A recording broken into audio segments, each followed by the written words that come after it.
Hello दोस्तों, स्वागत है आपका हमारे यूट्यूब चैनल ओनली स्टडी ज्ञान में। आज हम पढ़ने वाले हैं 12th class economics second book समष्टि अर्थशास्त्र का 4 चैप्टर आय और एवं रोजगार का निर्धारण यानी कि determination of income and employment. इसमें आय रोजगार के साथ उत्पादन का भी निर्धारण होता है। उसे भी इसी वीडियो में ऑब्जेक्टिव क्वेश्चन जो इससे बनते हैं वीवीआई, उसे हम लोग देखने वाले इस वीडियो में।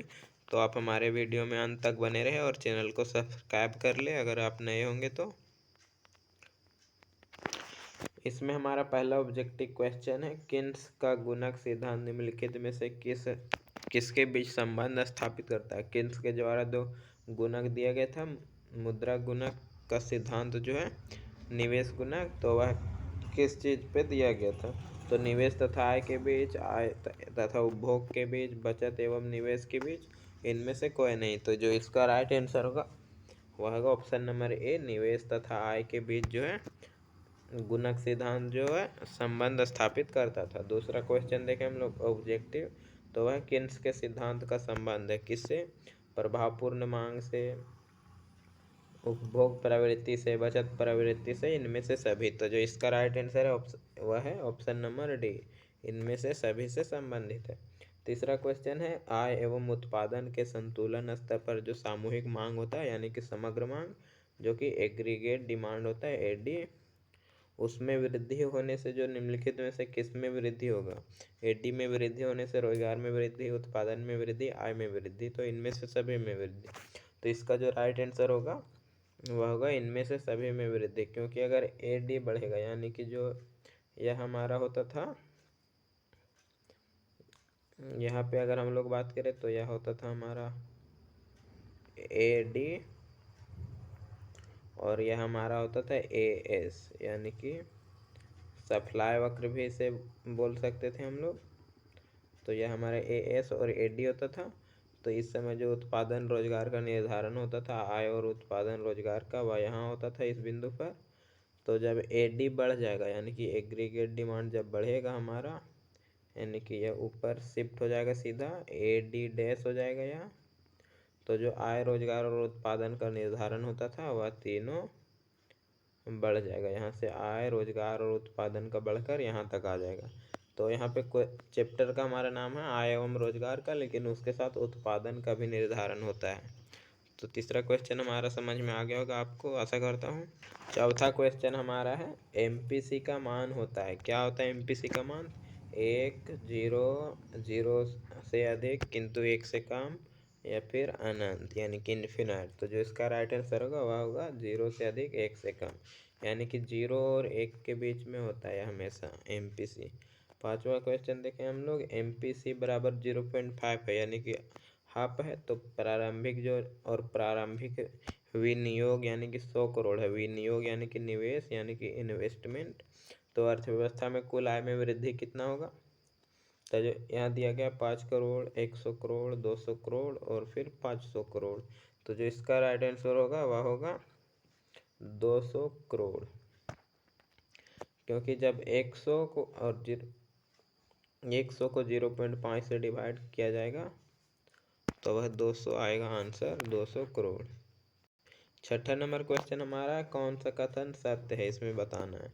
k is equal to 1/MPC, k is equal to 1/MPS, k is equal to 1 divide by 1 minus MPS, k is equal to 1 divide by 1 plus MPS। तो k इज इक्वल टू जो होता है वह होता है 1 divide by MPS।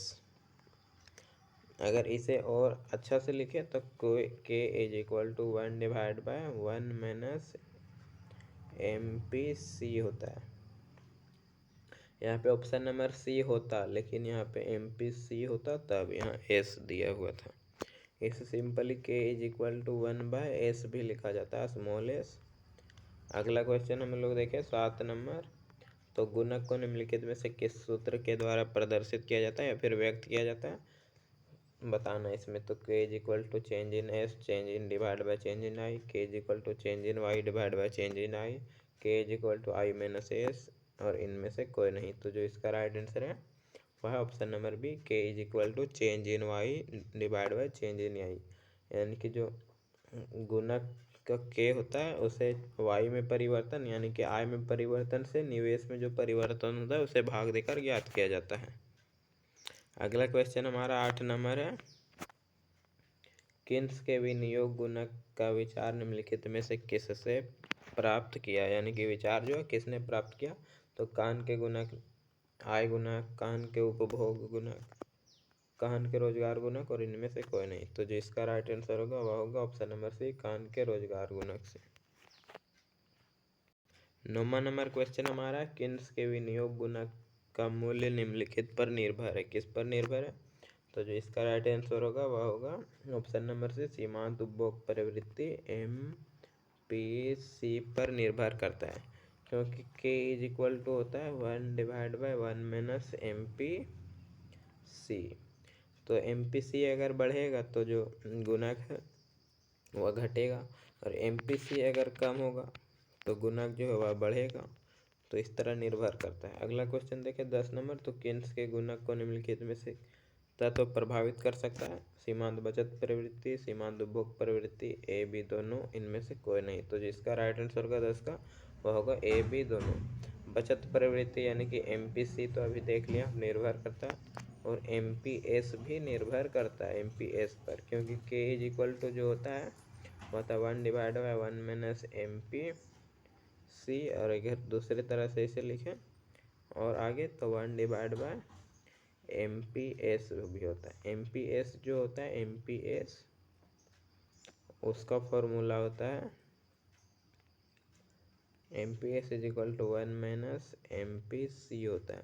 तो MPC के जगह MPS लिख सकते हैं, तो इस तरह यह बराबर हो जाता है, इसीलिए यह ऑप्शन नंबर सी होगा, दोनों पर निर्भर करता है। आगे देखिए 11 नंबर, निम्नलिखित में से कौन सा कथन जो है वह सही है। सीमांत उपभोग प्रवृत्ति जो है तथा गुणक के बीच सीधा व प्रत्यक्ष संबंध पाया जाता है। सीमांत बचत प्रवृत्ति एवं गुणक में उल्टा संबंध पाया जाता है। A B दोनों सही, इनमें से कोई नहीं। तो जो इसका राइट आंसर होगा 11 नंबर वह होगा C, A B दोनों सही है, यानी कि सीमांत उपभोग प्रवृत्ति MPC तथा गुणक जो है वह सीधा संबंध पाया जाता है। MPC अगर 1 होगा तो गुणक जो है वह अनंत हो जाएगा, MPC अगर कम होगा तो गुणक भी कम हो जाएगा। इसी तरह यह होता है, और MPS में भी इसी तरह का संबंध पाया जाता है। 12 नंबर देखिए, general theory of employment interest and money नामक पुस्तक जो है उसके लेखक कौन है बताना इसमें। तो इसका जो राइट आंसर होगा वह होगा option number C, J.M. Keynes के द्वारा लिखा गया। J से जॉर्ज, M से मनार्ड और K से किन्स जो है जॉर्ज मेनार्ड किन्स पूरा नाम है इनका। अगला है APC + APS is equal to कितना होगा, तो वह होगा 1। अगर आपको सब्जेक्टिव नोट वाला वीडियो चाहिए तो प्ले लिस्ट में जाकर देख सकते हैं आप लोग। अगला है MPC + MPS is equal to कितना होगा, तो यह भी 1 होगा। आगे देखें 15 नंबर, तो कौन सा कथन सत्य है बताना है इसमें। तो MPC + MPS is equal to 0, तो यह गलत है, 0 तो होगा नहीं। MPC + MPS is equal to 1, तो यह सही है, यह भी गलत हो गया, यह भी गलत हो गया। तो ऑप्शन नंबर इसका सी जो है वह राइट होगा। अगला क्वेश्चन देखें 16 नंबर, सामूहिक मांग का प्रमुख घटक क्या है। सामूहिक मांग यानी कि एग्रीगेट डिमांड। तो यहाँ दिया गया उपभोग, व्यक्तिगत उपभोग, सार्वजनिक उपभोग, विनियोग, इनमें से सभी। तो जो इसका राइट आंसर होगा वह होगा इनमें से सभी। आगे देखें क्वेश्चन 17 नंबर, तो ट्रेटेड इकोनॉमिक्स पॉलिटिक नामक पुस्तक जो है उसके लेखक कौन है बताना इसमें। तो जो इसका राइट आंसर है वह है पीगू के द्वारा यह लिखा गया था बुक, तो पीगू हो गया इसका आंसर। आगे देखें यहाँ पे हम लोग 18 नंबर, यदि MPC 0.5 है तो गुणक क्या होगा। MPC 0.5 दिया गया तो गुणक बताना है। तो गुणक का फॉर्मूला था K is equal to 1/1 - MPC। तो यहाँ 1 बैठा देना यहाँ पर, अभी इसे निकाल के देख सकते हैं 1, फिर 1 - MPC, तो 0.5 आ गया। इसे हल करेंगे तो 1/1 - 0.5 यानी कि 0.5 आ जाएगा। यहाँ जो है वह घटाकर 0.5 आ जाएगा। तो 1 को 0.5 से डिवाइड करेंगे तो आ जाएगा 2, तो इसका ऑप्शन नंबर डी सही हो जाएगा, 2 आएगा इसका आंसर। तो इस तरह यह ऑब्जेक्टिव क्वेश्चन हमारा खत्म हुआ। अब हम लोग देखते हैं इसका जो है फिल इन द ब्लैंक्स वाले क्वेश्चन, उसे तो फिल इन द ब्लैंक्स वाले में हमारा पहला क्वेश्चन है, खाली स्थान is equal to change in C divide by change in Y होता है। तो किसका होता है? तो इसका राइट आंसर होगा यहाँ पर आएगा M P C is equal to जो होता है change in Y C divide by change in Y. दूसरा है ए पी सी प्लस खाली स्थान बराबर 1।